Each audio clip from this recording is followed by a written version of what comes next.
Hi, I'm Sophia, and welcome to Aqua Time. Today I'm going to show you my betta fish, introduce him to you. His name is Claude, and just tell you about him, about his story. So I'm going to go back to a little before I met Claude. In 2nd or 3rd grade, I did an ecosystem project where there was like a bottle cut in half, and the top half was flipped upside down and filled with dirt, and the bottom half had fish, and they both had plants in them, and I think the top had insects as well.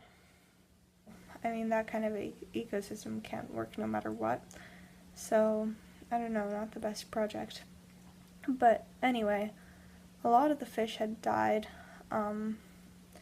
Same with the insects, I'm sure. But at the end of it, one person from each group got to take home the ecosystem project, and I begged my group members and they let me. So I basically cut it open and dumped the fish, which were mosquito fish, into a bowl. And so, I'm guessing that was a pretty horrible environment for them. I haven't really researched mosquito fish, but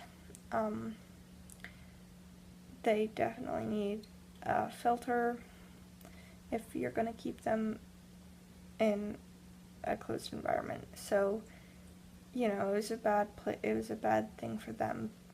All the fish died, and the plants were still alive, so I still wanted another fish.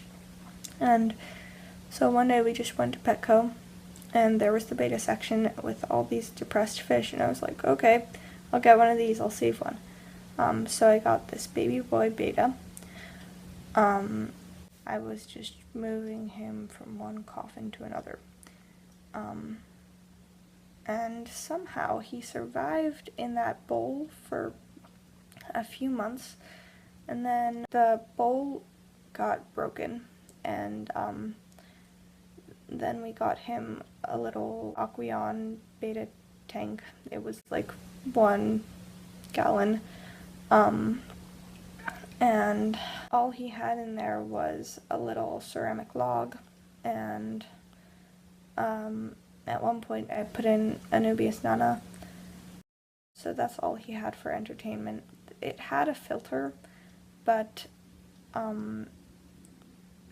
when we turned on the filter, it was too strong a flow for him. It was like sucking him into the current. So instead of like trying to find a creative solution, which is what you should do, and you can find one online, like my filter has something called a baffle, and we just turned off the filter and took it out. Yeah, I don't know. I did like weekly water changes. I really don't know how he survived, but when he was like 2 years old, or 3, that is when one of my friends pointed out to me that it doesn't seem like a great environment for a fish. And so I told her exactly what the pet store told me, which is, no, he's fine. They love small spaces. Big spaces stress them out. He doesn't need anything more than what I was giving him, which is no filter, no heater, weekly water changes, 1 gallon of water. So she started researching, and then told me that everything I said wasn't true. It was all myths the pet store told me. And so I started researching it too, and so we learned all about bettas. And that's when we got Claude his 10-gallon tank. And he has lots of things in there. Plants, rocks, driftwood, filter, heater, everything. He gets, I think, probably 30-40% weekly water changes. And yeah, he's a lot more happy now. And he got me into fish keeping, And so that's awesome. And so now, sorry that took so long, I'll introduce you to Claude. So this is Claude. He's in a 10-gallon tank. He does have a little bit of Popeye, which he's being treated for. This is the whole tank, so this is basically the plant side. I have water sprite, Java fern, Amazon sword, and I really don't know what that plant in the back is. It's like got purple other sides of the leaves. If you have any idea what it is, comment that. And here's the driftwood, which has a lot of juvenile Javas on it because that Java fern had a lot of babies. So there are a few, there are some, and that is a little piece of the Anubias nana, which the roots are still alive in that little ceramic log I mentioned before, right over here. And the leaves came out when I was doing a water change, as they were very weakened.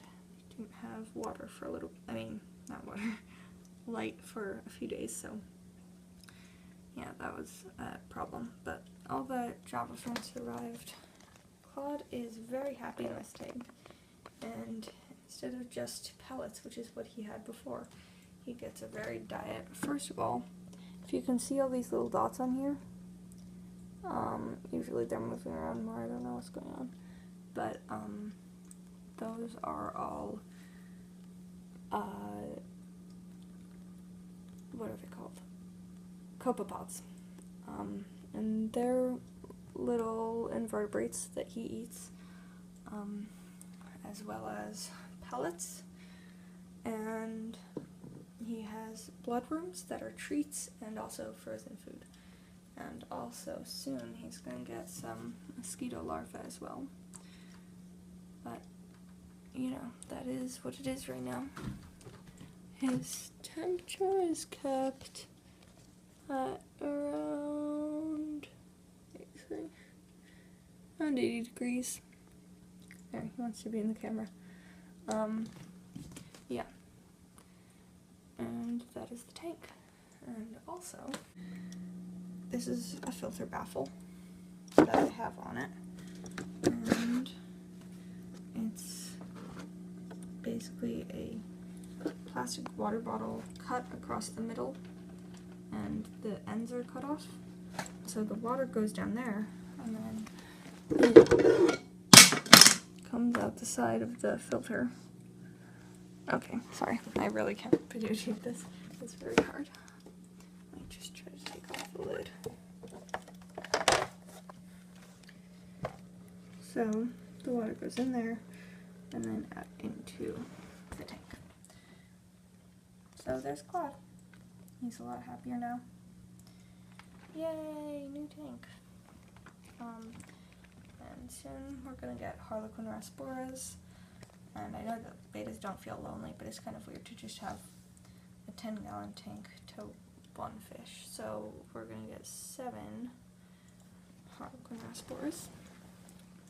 And I will make 2 videos on that. One will be me getting them, and the other one is how to introduce fish into a beta tank.